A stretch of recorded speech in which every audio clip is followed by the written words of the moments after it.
How's it going? Happy Friday. This is Aaron Price, CEO of Tech United New Jersey. Excited for another live show today. Going deep into tax planning, QSBS, how to plan for an exit. With me, Dan Krolikowski, a partner at Withum. Dan, good to see you. Thanks for joining us. Aaron, great to see you too. Thanks for having me. Looking forward to talking. Where are you joining from today? I'm actually joining from New Jersey, from Princeton, New Jersey. Where in New Jersey? Princeton, New Jersey, where we're headquartered. Excellent. Well, appreciate you jumping in. What's your role at Withum so people understand some of your expertise?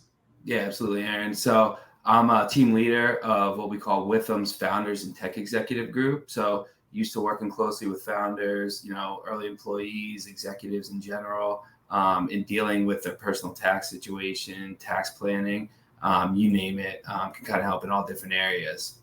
Awesome. So one thing that's been on our mind is the issue of qualified small business stock, commonly known as QSBS. As you know, the federal government recognizes this tax incentive. 45 states around the country recognize it in some capacity. New Jersey currently doesn't. We Tech United New Jersey, working very hard to try to change that.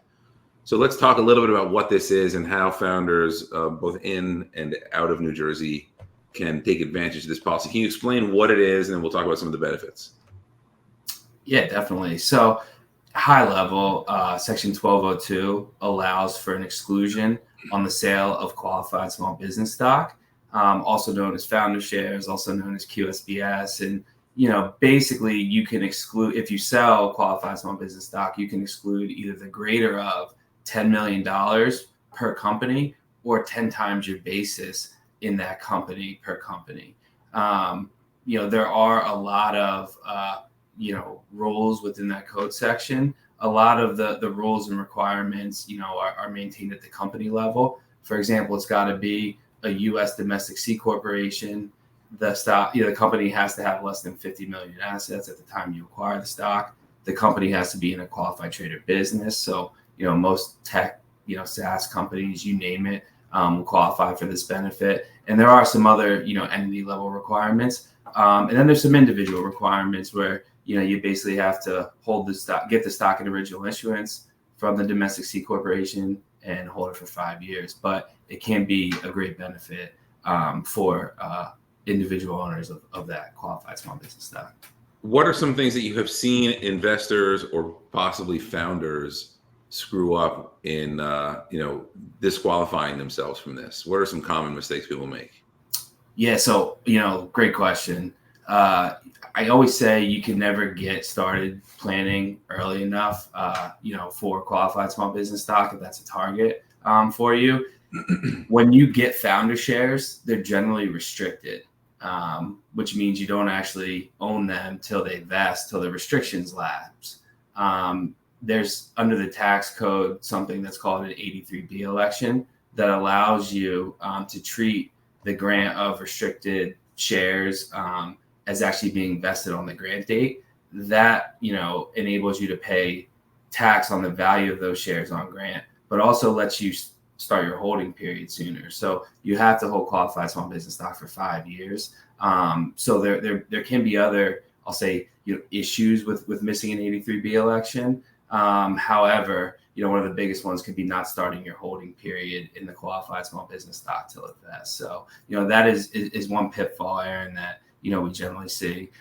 There's some other stuff as well, in terms of if you have stock options or, if you have convertible debt. So depending on, what your actual investment is in the company, there may be different things to think about. Do options qualify? Options generally don't qualify when they're granted to you or vest. You actually have to exercise the option in order to receive the qualified small business stock. In addition, if you have convertible debt, then that note actually has to convert and you have to hold the shares, before you're counted as having qualified small business stock. On the options piece, can that happen simultaneously? Can you exercise and then go for the benefit right away? Like, is it a technicality, or do you have to hold them then for the 5-year period? Once you exercise, you still have to hold it for the 5-year period. There can be, depending on the size of the company, if it's still considered a qualified small business stock on exercise, a way to stack impact the exemption amount. So thinking about the 10 times basis, if you have stock that you've held for 5 years and you have over a $10 million gain and you exercise options, while the company's still a qualified small business stock, even in the year of sale. And if you think about it, in order to get the 10 times basis, you have to pay over $1 million. So we're talking about a big number. You may be able to, exercise in the year of before a transaction happens, and then, be able to pack and get larger than a $10 million exemption. So a strategy you don't see a lot. Generally, we would say, hey, think about exercising as early as possible when the value of the company is low. There's obviously some risk associated with that, but there are other opportunities in terms of the options if they're not exercised, early. And this is an incentive for both, stockholders operating inside the company as well as investors and funds who invest in the company, correct? Another great question. Yeah. So, the only, real qualified holder of qualified small business stock is a C corporation. So an individual, an estate, a trust, a partnership, and S corporation can all be holders of qualified small business stock. And if it's a pass-through entity like a partnership or an S corp, that benefit will flow through to the partner shareholders of that entity, generally. And the LPs of that fund, correct? Correct. Yeah. Do you recommend to founders early on to set up trusts to hold their stock? Yeah. So it really depends on, what the intent, of setting up the trust is and where the benefit is. There is a difference in planning for estate taxes versus income taxes. So generally, if you're planning for estate taxes, you'd want to make, gifts or transfers, as soon as possible while the value's low. If you're, looking for asset protection or doing income tax planning, sometimes you don't need to transfer it as early. So I'd really say generally it's better to think about it the earlier the better. But at the same time, every situation is different. So you got to look at it differently and plan for it differently. And let's say there are folks watching who perhaps didn't set this up correctly, but they still think they're 5+ years out from an exit. Can you fix this? Absolutely. 9 times out of 10, depending on the situation, there's ways that, you can plan for this and fix it. Generally, the only time that, you really can't do anything is if the company's already over $50 million and not considered a qualified small business stock anymore. Over 50 million in assets, right? Correct. Okay. Are all states created equal? How are different states treated? Yeah. So, you kind of talked about it in the opener too. This is really a federal tax benefit. And every state, basically decides, are they going to follow this benefit or not? So most of the states, in the United States, do follow the federal benefit, but some states don't. For example, New Jersey, California, don't follow the federal benefit.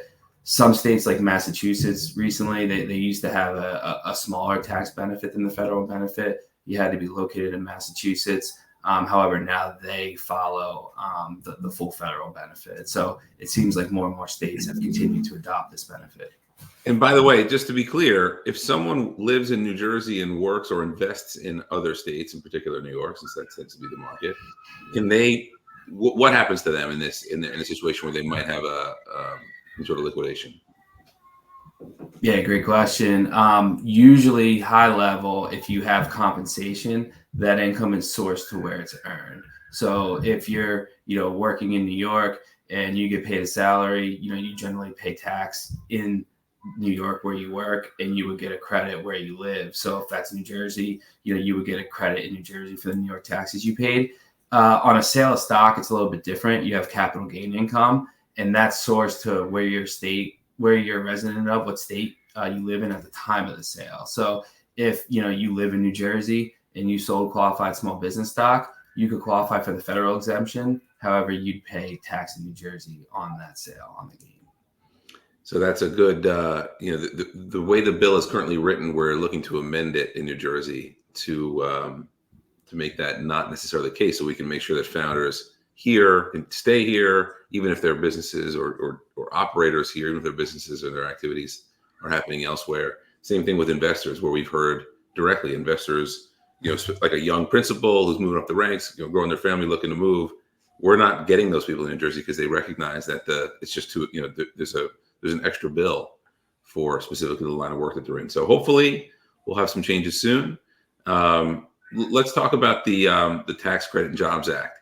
And so how is that affecting, is that sunsetting? What do people need to know about this issue? What can they do to change course? Yeah, great question, Aaron. So, right now, we obviously know there's an election coming up, and in the current Tax Cut and Job Act that Trump implemented in 2018, basically a lot of these provisions sunset or basically go away after 2025 and either revert to, the form before that, or, we'll see, there's probably going to be some new tax law change. So certain things like the qualified business income deduction, which makes pass-through entities tax a little bit, lower and more comparable to the C Corp rate. That's supposed to go up a lot. And one of the biggest thing that's going to happen is the federal estate tax exemption, which is about $13 million a person, is supposed to sunset to $5 million a person. So we're getting a lot of questions about, how do I plan for this? How do I think about this? Do I need to, make decisions now? In the history of the exemption, it's actually never really went down. It generally went up. So it'll be interesting to see what happens. But right now it is sort of a use it or lose it exemption. And the IRS has come out and said, hey, if you use the full $13 million exemption and it gets reduced to say 5 million index for inflation, we're not going to have any clawback. So you'll still be in the clear of utilizing that. So there is sort of a window here to do some planning. Specifically for New Jersey, Aaron, there is no estate tax, right? So it's not necessarily a New Jersey specific issue, more of a federal issue. And in New York? New York does have an estate tax. So, right now that is a lower amount. It's not the full 13 million. It's about half of that. So, anybody that is, living in New York probably, may want to just think about that in general and in other states in the tri-state area. I know that, officially you need to give out this advice. You have no crystal ball. Is there chatter that people believe that this will be renewed no matter who wins the election, or do you believe it actually might really sunset? It could go either way. Generally, this has been a point that, everybody can agree on, and it's generally went up. However, generally, Democrats want to redistribute the wealth. Republicans want to, conserve their wealth. So it could be that, this is something that's in play to stay lower. Let's talk about the angel tax credit. So again, another incentive all of these, to be clear, especially for folks who may not be aware of what these are about, it's not necessarily about tax breaks. It's more about reducing the risk of investing in early stage businesses. So whether you're a founder that's putting up an enormous amount of risk to build something that on average takes 8 to 10 years to see a major liquidity event, or if you're an investor with that same profile, where basically 1 in 10 investments has to make up for the 9 losers, or the singles and doubles or losses. These programs, both Angel Tax Credit, QSBS, are meant to just help decrease some of that risk. So I just want to make sure we're clear on that as the goal. That's what the government's actually trying to do here, is because they're so incredibly risky. On Angel Tax Credit, can you explain what it is now? And then I can share also, other policy issues that we're working on to try to change that. Yeah, absolutely. And I think the other thing, Aaron, is that, generally the U.S. government and a lot of the states' government want to spur innovation, right? Right now, we're not only competing, with each other in different states in the country, but we're also competing on a global level, right? So I think we want to make sure that, we all stay kind of, on par, with everybody else in the world. Specifically, the New Jersey Angel Investor Credit, it basically gives you a 20% credit in a qualified investment that's made into a New Jersey technology company. There are, some restrictions in that there has to be less than 225 employees. There has to be offices in New Jersey, things like that. But it's a great benefit for people, that invest in New Jersey-based companies. So to be clear on this one, if you live in Arkansas and you spend 100,000, you invest $100,000 on, you know, Dan's new company, the state will send you a check for 20 to 25%, depending on how his business qualifies. But just send you a check directly. You don't have to be a New Jersey resident to get this benefit. However, it turns out if you look around the country, the average angel tax credit is 34%. It goes as high as 60% in Maine, where they're really trying to, up their game. And so we have now a bill in play to jump this to 35% with a 5% bonus for women and minority-founded businesses, so that it could be, basically between 35 and 40%. That same $100,000 example would then yield a $35,000 to $40,000 check back to the investor, again, to help decrease that risk. And for professionalized angels, they typically have a portion of their portfolio that they say, okay, I'm going to invest whatever, $100,000 in as angel investor this year. And so this just, in our view, gives them a chance to put more money to work. It's not about putting more money necessarily in their pocket. It's about being able to invest in more businesses, and therefore, hopefully, we have more early stage growth, which New Jersey desperately needs. Have you seen this motivate investors? Do you have clients who see this and they're on the fence, or they look for states where these incentives are higher? Yeah, absolutely, Aaron. Have a lot of clients that have taken this credit, right? And I also think it's a way for, New Jersey-based companies to, market to investors, right? And say, hey, there's an extra benefit, whether it's, could be qualified small business stock, whether, it's this is up there for New Jersey-based companies. So yeah, have seen a lot of investments in this and a lot of benefit. I did want to point out too, Aaron, that there are not really pitfalls, but just kind of things to consider with this credit as well. Anybody that invests in a New Jersey-based company, like you said, can get the benefit, but there is a time limit in terms of, the company has to submit an application, the investors have to submit an application within 6 months. And then there's also a dollar limit where I think New Jersey sets aside a certain amount, every single year. So just want to make sure that companies, investors are aware of that, and may probably qualify for the benefit. It may not even know, right? So it's important that this administrative stuff, kind of happens timely. But I think it could be a great benefit for companies that want to market to investors, in the state or outside the state. Yeah, absolutely. There is a benefit per investment. In New Jersey, there's a $35 million allocation of budget for this program in the state. What we think is particularly noteworthy is that last year the state only issued $8 million in these credits. So we don't think that currently the incentive is strong enough to be maximizing that pool, nor do we think there's enough early stage companies. So we're hoping both of these things will start to change. But it's a sort of like, if you walk down Main Street and everybody's got a coupon for 34% off and yours is for 20% off, it sounds great until you realize everybody else is doing that. You talked about being on par with everyone. And to be fair, we are getting a lot of support from the state. The EDA and the governor's office are supportive of this change. And so there's now it's going through the legislative process. So I think it will happen.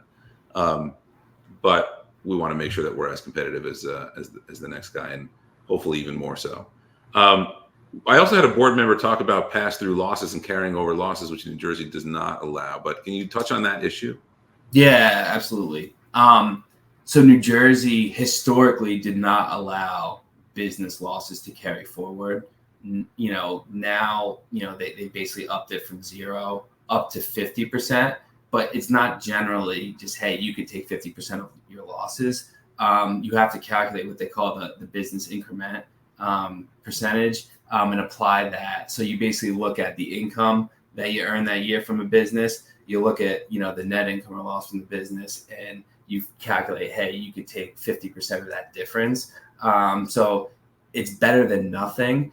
The other thing, Aaron, is that New Jersey does not allow capital losses. So if you sell stock at a net gain, you sell multiple stocks, you have to pay tax on that. If you sell, stocks at a net loss, for federal purposes, in a lot of states, you can carry that forward. For New Jersey, you basically lose that loss. So what a lot of, investors will do is set up a partnership, maybe with their spouse, for example. And if there's, net capital losses, that can carry forward in New Jersey as a business loss. And theoretically, you can get 50% of that at some time in the future, right? So it's something where it's better than nothing. but New Jersey historically does not allow those loss carry forwards. Yeah. So there's, these are dense, complicated topics. People should have professional help. Is this the sort of work, just to be clear, that you and your team do it with them? And how can people get in touch with you? Appreciate you asking that, Aaron. Absolutely. This is stuff that we do every day. We can assist clients from, just doing regular tax compliance, right? Doing tax returns, things like that. But where we can really add value is helping clients plan for, just whatever that is: income taxes, estate taxes, charitable planning, estate and trust planning, you name it. We're actually a national firm, so can do that from a federal perspective, from a New Jersey perspective, but really can do that from any kind of local perspective. Awesome. Well, I really appreciate the time, the advice. Withum has been an outstanding partner to Tech United New Jersey for a very long time.